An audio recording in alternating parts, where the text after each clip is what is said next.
నమస్తే welcome to Ayushman భవ. Parkinson's లేదా వణుకుడు వ్యాధి అంటే ఏంటి? పార్కిన్సన్స్ వ్యాధి ఏ వయసు వారికి ఎక్కువగా వస్తుంది? వంశపారంపర్యంగా వచ్చే అవకాశం ఎంతవరకు ఉంటుంది? పార్కిన్సన్స్ వ్యాధిని ఎలా గుర్తించాలి? ప్రారంభ దశలో వ్యాధి లక్షణాలతో పాటు ఎన్ని దశల్లో వ్యాధి వచ్చే అవకాశం ఉంటుంది? పార్కిన్సన్స్ వ్యాధి నాడీ వ్యవస్థపై ఎటువంటి ప్రభావం చూపుతుంది? ఏప్రిల్ 11 వరల్డ్ పార్కిన్సన్స్ డే సందర్భంగా మరి ఈ రోజు ఈ వ్యాధికి సంబంధించిన వివరాలతో పాటు వ్యాధి నిర్ధారణ, ఆధునిక చికిత్సా విధానాలపై మనకు తెలియజేయడానికి మనతో పాటు 10 స్టూడియోలో ఉన్నారు Yashoda hospital senior neurologist doctor రూపం బోర్గెహెన్ గారు, అలానే డాక్టర్ రుక్మిణి గారు. మరి వారిని అడిగి మన వివరాలు తెలుసుకుందాం. నమస్కారం అండి డాక్టర్ రుక్మిణి గారు అండ్ డాక్టర్ రూపం గారు. So welcome to our studio. ఈరోజు మెయిన్గా పార్కిన్సన్స్ అనేటువంటి వ్యాధికి సంబంధించి అవేర్నెస్ అనేది చాలా వరకు తెలియదు. సో ఎలా చెప్తారు రుక్మిణి గారు? ఫస్ట్ అసలు ఈ వ్యాధి అంటే ఏంటో వివరిస్తారా? పార్కిన్సన్స్ డిజీజ్ అనేది ఒక నరాలు క్షీణించిపోయే జబ్బు.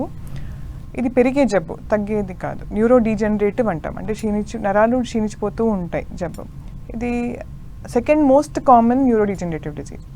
దీన్ని ఎందుకు వస్తుంది అంటే ఒక ప్రోటీన్ ఆల్ఫా సిన్యూక్లియన్ అని నరాల్లో ఎక్కువ అయ్యి దానివల్ల నరాలు డ్యామేజ్ అయిపోతున్నాయి. సో దాంతో నరాలు ఒక పదార్థం డోపమీన్ అని పదార్థంని రిలీజ్ చేయాలి. సో ఆ డోపమీన్ పదార్థం తగ్గే కొద్దీ ఈ జబ్బు వస్తుంది. సో ఈ జబ్బుతో లక్షణాలు కొన్ని ఉంటాయి. ఈ పార్కిన్సన్స్ నరాలు motor symptoms, non motor symptoms అని వేరే వేరే లక్షణాలు ఉంటాయి. సో ఈ జబ్బు వచ్చినప్పుడు వణుకడం, స్లో అయిపోవడం, మనిషి స్లో అయిపోవడము, కొంచెం చేతులు కాళ్ళు స్టిఫ్ అయిపోవడము, ఇవి 3 రకాల మోటార్ సిమ్టమ్స్ అంటాం. నాన్ మోటార్ అన్నది కొంచెం యూరినరీ ప్రాబ్లం రావడము, లేకపోతే మోషన్ మలబద్ధ రావడం, వాసన తెలియకపోవడం, నరాలన్నీ నొప్పులు రావడము, మనిషి కొంచెం ఓవరాల్గా డల్ అవ్వడం, నడక స్లో అయిపోవడము, కింద పడిపోవడము, ఇవన్నీ వేరే వేరే లక్షణాలు తర్వాత వస్తాయి. ఓకే, అలానే డాక్టర్ రూపం గారు, అంటే ఈ పార్కిన్సన్స్ వ్యాధి ఎవరిలో ఎక్కువగా వస్తుందంటారు? ఇది వేరే వేరే వయసులో ఎక్కువ ఉంటారు. 60+కే ఎక్కువ ఛాన్స్ ఉంది, బట్ చిన్న వయసుకే ఉంటారు, 30-40కే ఉంటారు. ఈ ప్రతి సమాచారం ఇది పెరుగుతుంది. యారిగే ఉంటారు చెప్పక కష్టం. 90% పేషెంట్ಗೆ ఫ్యామిలీలు వేరే యారిగే రాదు, 10%కే వస్తారు. ఈ 10%కే జెనెటిక్ డిసార్డర్ ఉంటారు. సో ఫ్యామిలీలు 2 జనాగే 3 జనాగే ఎక్కువ జనాగే ఉంటారు. బట్ 90%కే present thinking is that they have susceptibility genes which make them susceptible to environmental toxins like organophosphorus compounds, heavy metals, chemicals in the well water. So all this with the susceptibility genes both you need. But these patients by and large don't have family histories. So adu karanam etla vastundi. అయితే రుక్మిణి గారు, మెయిన్గా ఈ వ్యాధి లక్షణాలు అంటే ఎలా ఉంటాయి అంటారు? అంటే మీరు ఇందాక చెప్పారనమాట, అంటే ఒక రకంగా అంటే లోపల మనకు కనిపించే లక్షణాలు ఒకటైతే బయటకు కనిపించేటువంటి లక్షణాలు కూడా ఉంటాయి అని చెప్పి, ఇవేనా ఇంకా ఏమైనా ఇతర లక్షణాలు, అంటే స్టార్టింగ్ స్టేజ్లో ఉండేటువంటి లక్షణాలు ఏంటి? సో బయటికి కనిపించే లక్షణాలు మనకి చెప్పినట్టు వణుకడము, ఈ వణుకు కూడా రెస్ట్ ట్రెమర్ అంటాం. అంటే మామూలుగా మనం ఇలా కూర్చున్నప్పుడు వణుకు వస్తుంది, లేకపోతే నడుస్తున్నప్పుడు వణుకు వస్తుంది. అదే ఏమైనా వస్తువు పట్టుకుంటే వాళ్ళకి ఆ వణుకు తగ్గుతుంది. సో అందరికి వణికే వాళ్ళందరికీ పార్కిన్సన్స్ డిజీజ్ కాదు. అంటే ఇప్పుడు దాంట్లో సెపరేట్గా ఎసెన్షియల్ ట్రెమర్ ఉంటుంది. వాళ్ళు పట్టుకుంటే ఏమైనా వస్తువు పట్టుకుంటే వాళ్ళకి వణుకు ఎక్కువ అవుతుంది. కొందరికి పెద్దవాళ్ళు అయినాక చాయ్ కప్పు పట్టుకుంటే, లేకపోతే అన్నం తినేటప్పుడు వాళ్ళకి ఎక్కువ వణుకు వస్తుంది. దాన్ని ఎసెన్షియల్ ట్రెమర్ అంటారు. పార్కిన్సన్స్ డిజీజ్లో రెస్ట్ ట్రెమర్ అంటాము. ఇవి కాకుండా కొంచెం స్టిఫ్నెస్ అంటాం. దిస్ ఈస్ కాల్డ్ రిజిడిటీ అంటారు. అంటే చేతులు చాలా లూజ్గా ఉండకుండా టైట్ అయిపోతాయి, చేతులు కాళ్ళు టైట్ అయిపోవచ్చు. బ్రాడికైనీజియా ఆర్ స్లోనెస్ ఉంటుంది. సో ఒక పని, ఇప్పుడు నేను ఇక్కడ నుంచి చేతులు ఇలా ఇక్కడ దాకా చాపాలనుకోండి, ఇక్కడ నుంచి ఇక్కడే చాపడం అవుతుంది. సో ఇవి motor symptoms.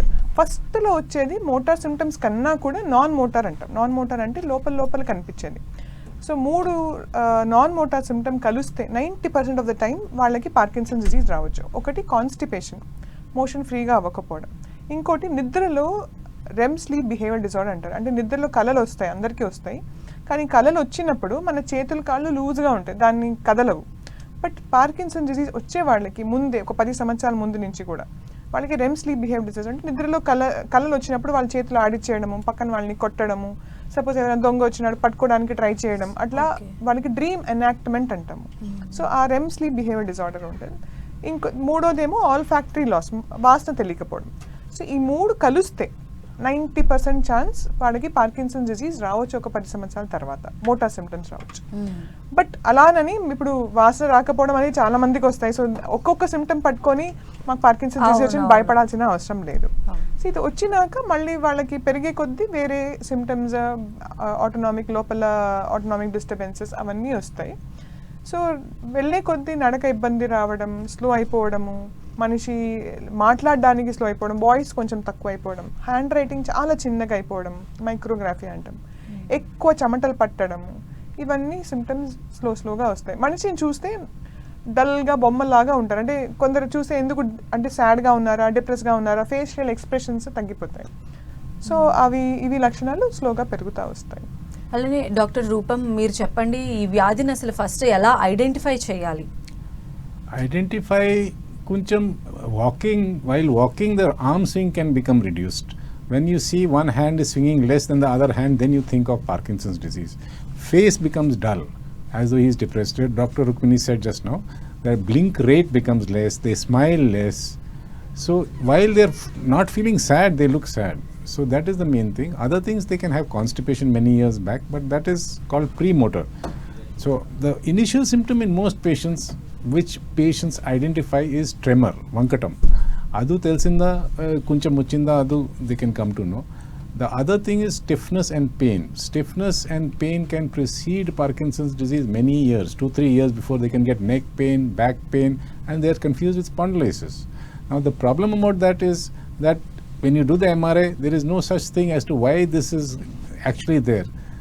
But when you actually see it later on, you will realize those are the non-motor symptoms of Parkinson's disease.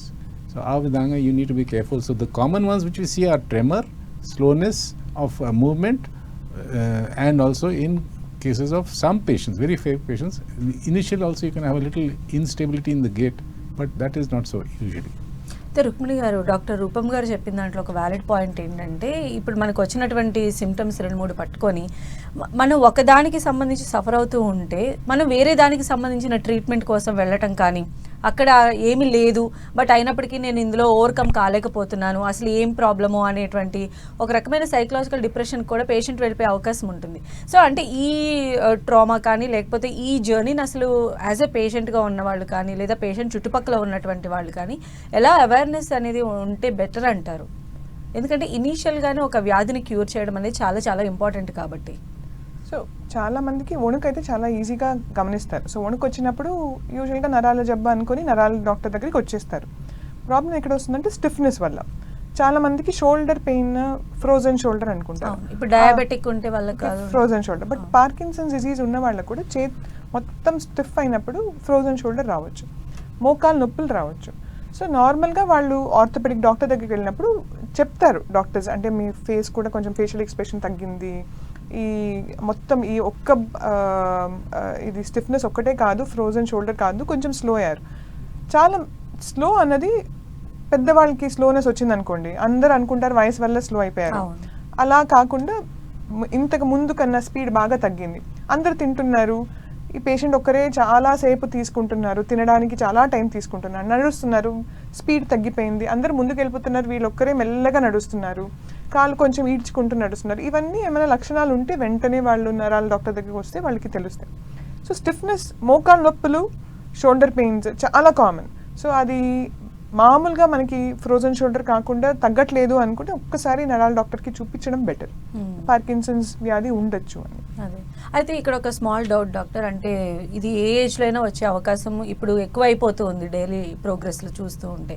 అంటే విటమిన్ B12 డెఫిషియన్సీ ఇది one of the first step అని మనం భావించవచ్చు. అలా విటమిన్ B12 డెఫిషియన్సీ వల్ల అయితే Parkinson's రాదు. Vitamin B12, vitamin D తక్కువ కావచ్చు పార్కిన్సన్స్ డిజీజ్ ఉన్న వాళ్ళకి, బట్ దానివల్ల అయితే కావద్దు. విటమిన్ డి చాలా కామన్గా మనకి తక్కువ ఉంటుంది, బట్ అలా అని విటమిన్ డి తగ్గింది కాబట్టి పార్కిన్సన్స్ డిజీజ్ అని అనుకోవడానికి లేదు. సో విటమిన్ డి అన్నది సెపరేట్, విటమిన్ B12 సెపరేట్. కొన్నిసార్లు పార్కిన్సన్స్కి ఇచ్చే మందులు వేసుకున్నాక తర్వాత విటమిన్ B12 తగ్గుతుంది. So not related to PD, Parkinson's disease వల్ల అయితే అనుకోండి.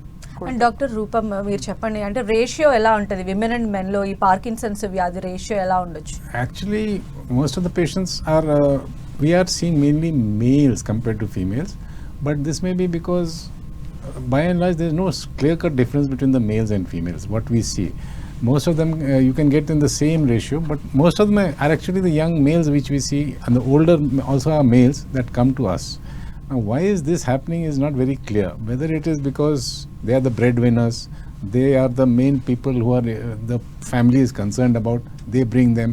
The older women, they may just leave them at home, saying that is part of the normal aging process. So I don't think there's a clear-cut difference between the males and females as such. And Rukmini గారు మీరు చెప్పండి, మరి ఇలాంటి ఈ వ్యాధికి సంబంధించి ఎలాంటి treatment methods మనకు అందుబాటులో ఉన్నాయి? పార్కిన్సన్స్ డిజీజ్కి ట్రీట్మెంట్ బేసిక్గా డోపమీన్ అనే పదార్థం తగ్గుతుంది కాబట్టి మందులు ఉన్నాయి ఆ డోపమీన్ పదార్థాన్ని బ్రెయిన్లో తీసుకొని రావడానికి. సో చాలా అంటే స్పెసిఫిక్గా లీవోడోపా కార్బిడోపా అనేది డైరెక్ట్గా డోపమీన్ని పెంచేస్తాయి బ్రెయిన్లో. అలానే మనకి ఆ డోపమీన్ లాగా ఉన్న డోపమీన్ అగోనిస్ట్ అంటాము, ప్రామిపెక్సోల్, రోపినరోల్, అపోమార్ఫిన్, ఇవన్నీ కొంచెం డోపమీన్ లాగా ఉన్న మందులు ఆ రిసెప్టార్స్ మీద పనిచేసి డోపమీన్ని అందిస్తాయి.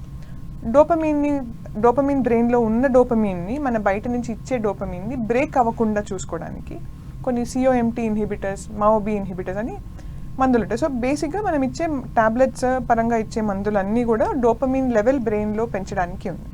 అవి కాకుండా కొన్ని రోజుల తరబడా అయితే మనకి ఒక అడ్వాన్స్ పార్కిన్సన్స్ డిజీజ్ అంటాము. అడ్వాన్స్ పార్కిన్సన్స్ డిజీజ్ అంటే జబ్బు పెరిగే కొద్దీ ఎక్కువ మందులు అవసరం పడుతుంది. ఇనీషియల్గా ఒక 3 టాబ్లెట్లు వేసుకుంటే వాళ్ళు రోజంతా బాగుంటారు, కంప్లీట్గా నార్మల్గా ఉంటారు. బట్ జబ్బు పెరిగే కొద్దీ వాళ్ళకి ఆన్ ఆఫ్ అని ఉంటుంది, అంటే స్విచ్ పెట్టినట్టు. టాబ్లెట్ వేసుకున్నాక బాగా నడిచేస్తారు, బాగా ఉంటారు, అందరిలాగా ఉంటారు. అదే టాబ్లెట్ పవర్ తగ్గంగానే వాళ్ళు ఆఫ్ అయిపోతారు. సో దే ఆర్ ఆఫ్ అంటే మరి డల్ అయిపోయి వణుకొచ్చి మళ్ళీ నడక ఇబ్బంది అవుతుంది. క్లియర్ కట్గా it's like switching on and of. So ఇలా ఆన్ ఆఫ్ ఫ్లక్చువేషన్స్ ఉన్నా, లేకపోతే కొన్నిసార్లు మందు పెరిగే కొద్దీ ఎక్స్ట్రా మూమెంట్స్ వస్తాయి, సైడ్ ఎఫెక్ట్. సో వణుకు వచ్చే వాళ్ళకి సడన్గా ఎక్స్ట్రా మూమెంట్ ఇట్లా ఊపడము, ఈ చేతులు ఊపడము, తల ఇట్లా ఊపుకోవడం, దీన్ని డిస్కైనీసియాస్ అంటాం, మందు వల్ల వచ్చే ఎక్స్ట్రా మూమెంట్స్. సో ఇలా మూమెంట్స్ వచ్చిన, ఈ ఆన్ ఆఫ్ వచ్చిన వాళ్ళకి కొంచెం అడ్వాన్స్ పార్కిన్సన్స్ డిజీజ్ లెవెల్లో వస్తుంది. సో 5 టాబ్లెట్స్ వేసుకున్న వాళ్ళకి కరెక్ట్గా రోజంతా పని చేయట్లేదు, మధ్యలో ఇంకా ఒక 2 hours గ్యాప్ ఉంది, లేదంటే 1 hour ఇలా ఎక్స్ట్రా మూమెంట్స్ ఉన్నాయనుకోండి, దాన్ని అడ్వాన్స్ పార్కిన్సన్స్ డిజీజ్ అంటారు. వాళ్ళకి వేరే థెరపీస్ ఉన్నాయి, అంటే డోపమీన్ అని కంటిన్యూస్గా అందించాలని. ఈ టాబ్లెట్స్తో మనం డోపమీన్ని కంటిన్యూస్గా అందించలేము. ఒక 3 గంటలు పనిచేసేది మళ్ళీ తగ్గిపోతుంది, మళ్ళీ 3 గంటలు పనిచేస్తే తగ్గిపోతుంది. అలా కాకుండా ఈ కంటిన్యూస్ డోపమినర్జిక్ స్టిమ్యులేషన్లో కొన్ని పంప్స్ ఉన్నాయి, అపోమార్ఫిన్, లీవోడోపా కార్బిడోపా పంప్, ఫాస్ట్ లీవోడోపా అని కొత్తగా వచ్చే మందు, అండ్ డీప్ బ్రెయిన్ స్టిమ్యులేషన్. ఇవి అడ్వాన్స్డ్ థెరపీస్ ఉన్నాయి. ఓకే, అయితే సర్జరీ విషయానికి వస్తే నిజంగానే ఈ డీప్ బ్రెయిన్స్ స్టిమ్యులేషన్ సర్జరీ అనేది పార్కిన్సన్స్ని కంప్లీట్గా క్యూర్ చేసే ఛాన్సెస్ ఉంటాయా అండి? కాదు, ఆ విధంగా కాదు. ఈ పార్కిన్సన్స్కి 70 to 80% ఇంప్రూవ్మెంట్ ఉంటారు, మందు చాలా తక్కువ వస్తుంది. So most important deep brain స్టిమ్యులేషన్కి ఇది ఆఫ్ పీరియడ్ బాధ, స్లోనెస్, స్టిఫ్నెస్ చాలా తగ్గిస్తా, నొప్పి చాలా తక్కువ వస్తుంది, నిద్ర చాలా బెటర్ ఉంటారు. కొంచెం పేషెంట్స్కి ఇది autonomic symptoms like bladder problem ఇది కంట్రోల్గా వస్తారు. బట్ ఇది 100% క్యూర్ కాదు. Earlier you do, the better the results. The younger the age, the better the results. Now, what we are now telling the patients and the doctors actually, that the earlier you can give them a good life. We have patients who have operated 20 years back. They are able to do operations. Their doctors who have been operated on, they are getting their surgery. They are doing surgeries for other patients. So, if you can give them a near normal life for a long time, it is with DBS. And these effects are actually, there is literature to show, scientific literature to show that these patients stay better and can keep working for a long time. There is also evidence showing that the complications of long-term Parkinson's disease, such as falls, such as dementia, such as hallucinations, such as being placed in a nursing home, happen 7 to 8 years later in patients who undergo DBS as compared to normal Parkinson's patients. So it is much better to get surgery done. The third thing is that even there is some evidence showing that they may be living longer The evidence for that is not 100% there, but there is some papers showing that patients who undergo DBS live longer than those who don't. అంటే రుక్మిణి గారు, అయితే ఇది ఎన్ని స్టేజెస్గా దీన్ని చూడొచ్చు అంటారు ఈ Parkinson's వ్యాధిని? సో పార్కిన్సన్స్ వ్యాధిని స్టేజ్ డివైడ్ చేస్తే కొన్ని స్టేజింగ్ ప్రొఫైల్స్ ఉన్నాయి. హోనన్యా స్టేజ్ అని ఉంటుంది. సో హోనన్యా స్టేజ్లో దెర్ ఆర్ హోనన్యా స్టేజ్ 1 to 5. సో అది ఒక విధంగా స్టేజింగ్ చేయొచ్చు. సో ఈ హోనన్యా స్టేజ్లో ఫస్ట్ ఇనీషియల్ స్టేజ్లో ఒకవైపు రావడము, దాని తర్వాత సెకండ్ స్టేజ్కి రెండు వైపులా స్టార్ట్ అవ్వడము, మూడో స్టేజ్కి కొంచెం బ్యాలెన్స్ అవుట్ అవ్వడం ఆర్ బాడీ మొత్తం ఎఫెక్ట్ అవ్వడం, నాలుగో స్టేజ్ వాళ్ళు నడక ఇబ్బంది పడడం, fifth stage is bed ridden. అలా ఒక స్టేజింగ్ ఉంది. Other way of looking at it ఇంకొక స్టేజ్ ఏంటంటే మీరు just early Parkinson's disease, advance Parkinson's disease అని స్టేజ్ చేసుకోవచ్చు. సో ఎర్లీ అంటే అదే మందులతో బాగా కంట్రోల్ అయ్యేది. అడ్వాన్స్ పార్కిన్సన్స్ డిజీజ్ అంటే వాళ్ళకి కంపల్సరీ వేరే మెడిసిన్స్ అవసరం పడుతుంది. బికాజ్ ఈ డీప్ బ్రెయిన్ స్టిమ్యులేషన్ వచ్చినాక, ఈ వేరే థెరపీస్ వచ్చినాక పేషెంట్స్ హోనన్యా స్టేజ్ 3 నుంచి 4, 5కి వెళ్ళరు.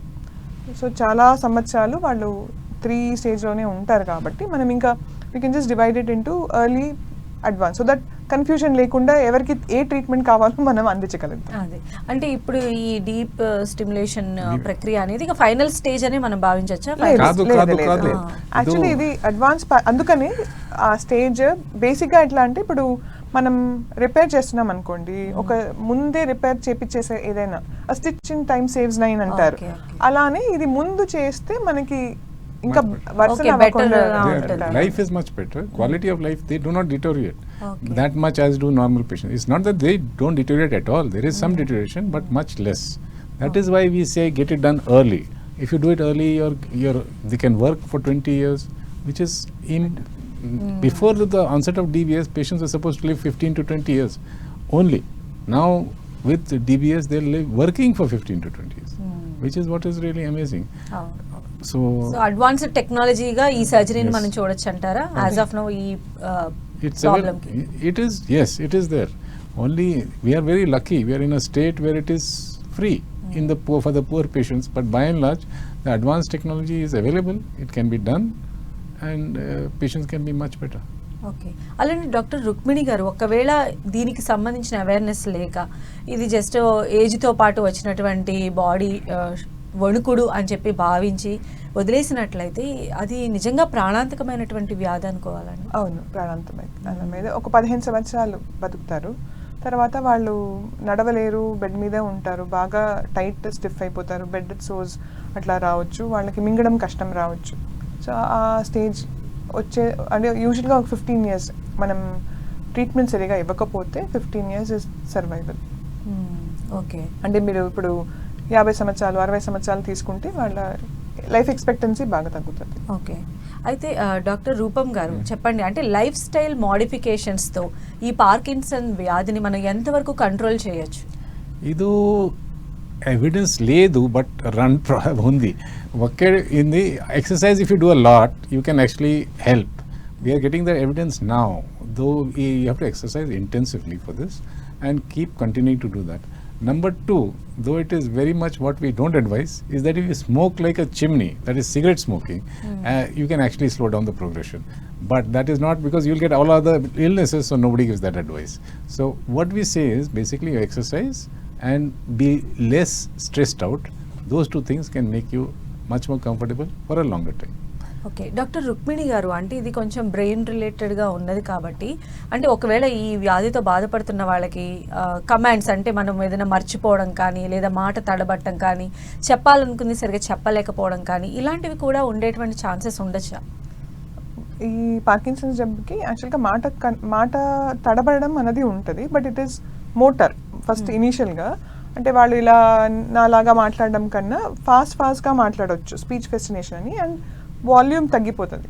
సో సపోజ్ 1, 2, 3 అని చెప్పారనుకోండి, దాని బదులుగా 1, 2, 3 అలా చెప్పడం అవుతుంది. అండ్ దెన్ దే ఆల్సో, అంటే ఆ వాల్యూమ్ కూడా తగ్గేసరికి వాళ్ళకి మిగతా వాళ్ళకి మాట అర్థం కాదు.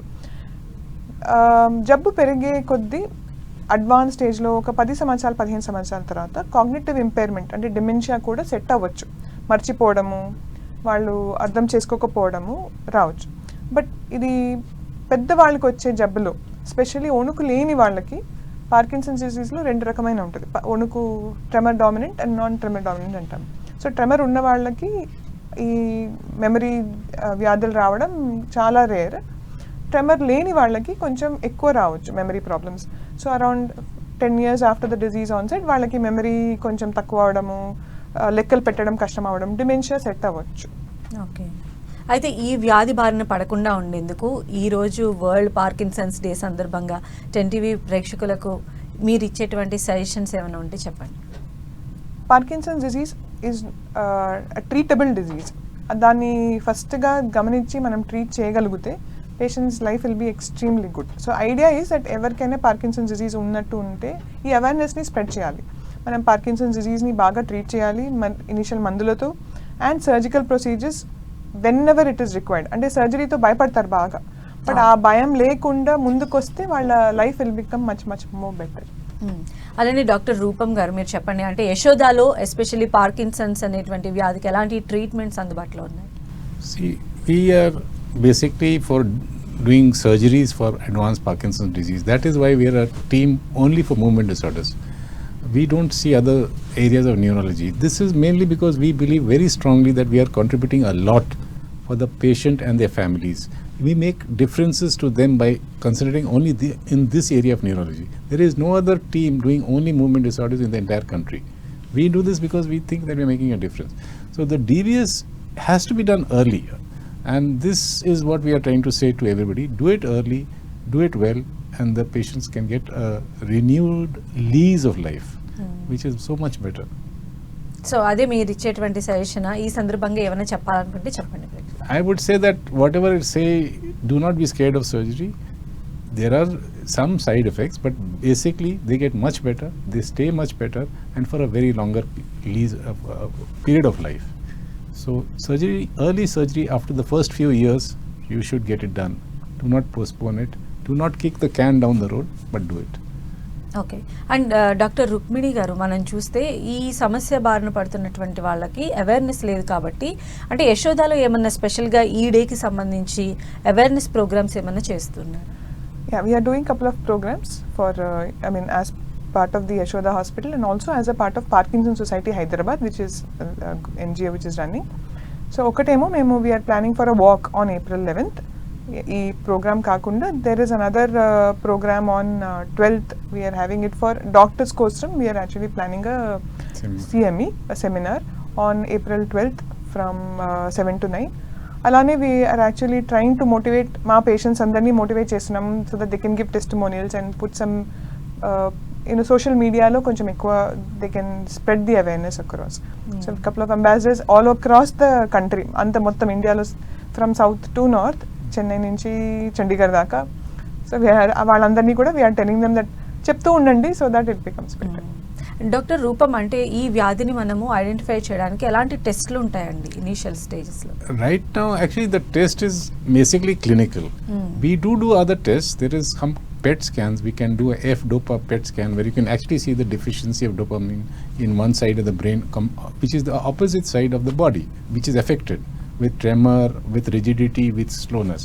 So that is the most standard test, F-DOPA or TRODAT test. We otherwise actually make the diagnosis entirely clinically. We are looking at it by doing the UPDRS, Unified Parkinson's Disease Rating Scale. We look at the ability to tap fast, open your hand and close it, or rotate. You can do the same thing with the leg, which is tap the leg. So we also look at the stiffness. So these 2-3 things, we make them walk, we look at their facial expression. All this is called the rated, and that tells us that these are patients with Parkinson's disease. Because we will do this without the medicine and then with the medicine. The difference is what tells us that there is most likely it is Parkinson's disease. Okay. అయితే doctor Rukmini గారు, అంటే మనకి ఏజ్తో పాటు ఇతర ఆరోగ్య సమస్యలు కూడా attack అవుతూ ఉంటాయి, లైక్ బీపీ కానీ షుగర్ కానీ లేకపోతే వాట్ ఎవర్ అలాంటివి. సో ఒకవేళ అలాంటి వాళ్ళకు కూడా ఈ వ్యాధి వచ్చేటువంటి ఛాన్సెస్ అనేవి ఎంతవరకు ఉండొచ్చు? సో అప్పుడు వాళ్ళకి ట్రీట్మెంట్ ఇవ్వడం కొంచెం కాంప్లికేట్ అయ్యేటువంటి అవకాశం ఉంటుందా? మోస్ట్ ఆఫ్ ద పీపుల్, అంటే పార్కిన్సన్ డిజీజ్ ఉన్న వాళ్ళకి వయసులో వచ్చేది కాబట్టి చాలా మందికి BP, sugar, heart problems, strokes వచ్చిన వాళ్ళు ఉంటారు. పార్కిన్సన్ డిజీజ్ యాక్చువల్లీ చిన్న స్ట్రోక్స్ వల్ల కూడా రావచ్చు, బట్ దాన్ని వాస్కులర్ పార్కిన్సోనిజం అంటాం. ఈ ఇడియోపతిక్ పార్కిన్సన్ డిజీజ్ వేరే ప్రాబ్లమ్స్ ఉన్నా కూడా ట్రీట్మెంట్ అయితే దెర్ ఇస్ నో ప్రాబ్లం, అందరికీ ట్రీట్మెంట్ ఇవ్వచ్చు. కార్డియాక్ పేస్ మేకర్ ఉన్నా కూడా పక్కన మనం బ్రెయిన్ పేస్ మేకర్ పెట్టొచ్చు. So surgical procedure, medical procedure కొంచెం కొన్ని మెడిసిన్స్ కొంచెం అడ్జస్ట్మెంట్స్ చేయాల్సి రావచ్చు, but everybody can get treated. Okay, అయితే ఇప్పుడు ఇది జన్యుపరంగా కూడా వచ్చే ఛాన్సెస్ ఎంతవరకు ఉంటాయి? అంటే పర్సంటేజ్ ప్రకారంగా చూస్తే ఎంత పర్సంటేజ్ ఉండొచ్చు? ఒకవేళ పిల్లల్లో ఈ వ్యాధికి సంబంధించి ఏమన్నా గుర్తించేటువంటి అవకాశం ఉంటుందా? వాళ్ళకి వచ్చే ఛాన్స్ ఎంతవరకు ఉంటుంది? సో జన్యుపరంగా వచ్చేది 10%, 10% వాళ్ళకి రావచ్చు. ఈ జన్యుపరంగా వచ్చే జబ్బు పార్కిన్సన్స్ జబ్బు చిన్న వయసులో వస్తాయి. యూజువల్గా we call it juvenile Parkinson's disease. 50 సంవత్సరాల కన్నా తక్కువ వయసులో జన్యుపరంగా వచ్చే వాళ్ళకి రావచ్చు, జన్యుపరంగా వచ్చే జబ్బులకి రావచ్చు. పెద్దవాళ్ళకి కూడా జన్యుపరంగా రావచ్చు, బట్ అది కొంచెం తక్కువ. సో ఈ జన్యుపరంగా వచ్చే జబ్బు ఉన్న వాళ్ళకి ట్రెమరస్, టోనస్, స్టిఫ్నెస్ అలానే ఉంటాయి. కొంచెం మెమరీ ప్రాబ్లమ్స్ వేరే వేరే రకంగా ఉండొచ్చు. ఇండియాలో మనకి కామన్గా జన్యుపరంగా వచ్చేది పార్కిన్ జీన్ మ్యూటేషన్ వల్ల వస్తుంది. సో ఇది ఆటోసోమల్ రెసెసివ్ అంటాం. సో మేనరికం ఉన్న వాళ్ళల్లో ఎక్కువ రావచ్చు. సో ఇది కొంచెం 20 సంవత్సరాల నుంచి 30 సంవత్సరాల వాళ్ళకి వస్తుంది, బట్ ట్రీట్మెంట్ ఇస్తే వాళ్ళు బాగానే ఉంటారు. ఈవెన్ ఒకవేళ గైనిక్ మదర్ ఎవరైతే ఉంటారో ఆవిడకి ఈ వ్యాధి ఉన్నట్లయితే తన డెలివరీ తర్వాత కానీ పుట్టే బిడ్డలకు కానీ ఇలా ఉంటాయి అని చెప్పి చాలా రకాలైనటువంటి అపోహలు ఉంటాయి. అంటే చిన్నదాన్ని వాళ్ళు ఆ టైంలో చాలా ఎక్కువగా కూడా ఊహించుకుంటూ ఉంటారు. సో అలాంటి వాళ్ళకి ఏమైనా అడ్వైజ్ ఇస్తారా సార్ మీరు? గైనిక్ పరంగా సో ఇప్పుడు మదర్కి, తల్లికి యాక్చువల్గా చాలా ఈ జబ్బు కొంచెం లేట్గా వస్తుంది కాబట్టి మేము చాలా మంది అట్లా చూడట్లేదు. But we have had patients who have undergone delivery and they have delivered normal children. మేనరికం కాకపోతే వాళ్ళల్లో వచ్చే పిల్లలకి వచ్చే అవకాశం తక్కువ ఉంటుంది. సో సపోజ్ బట్ మేనరికంలోనే చేసుకుంటున్నారు అనుకుంటే ఉండే అవకాశం కొంచెం ఎక్కువ ఉంటుంది. బట్ అలా అని భయపడాల్సిన అవసరం లేదు. ఈ Parkinson's disease is like sugar, BP లాగానే. ఇప్పుడు బీపీ ఉన్నవాళ్ళు, షుగర్ ఉన్నవాళ్ళు ఏమి ఆపట్లేదు, దాని గురించి ఏం ఆపట్లేదు. సో పార్కిన్సన్స్ డిజీజ్ కూడా అంతే అనుకోవాలి. సో దాని గురించి వరి అవ్వాల్సిన అవసరం లేదు, ఎందుకంటే ట్రీట్మెంట్ బాగా ఉంది. ఆ ట్రీట్మెంట్ తీసుకుంటే పేషెంట్స్ చాలా బాగా ఇంప్రూవ్ అవుతారు. సో బట్ అదే, సో తల్లికి వచ్చింది కాబట్టి పిల్లలకి కూడా రావాలి అని ఏమీ రూల్ లేదు. వచ్చే అవకాశం చాలా చాలా తక్కువ అన్లెస్ మేనరికం ఉంటుంది. Okay right, thank you so much అండి డాక్టర్ రుక్మిణి గారు, and thank you so much అండి డాక్టర్ రూపం గారు. సో ఇది వాళ్ళ ఆయుష్మాన్ భవ. చూస్తూనే ఉండండి 10 TV.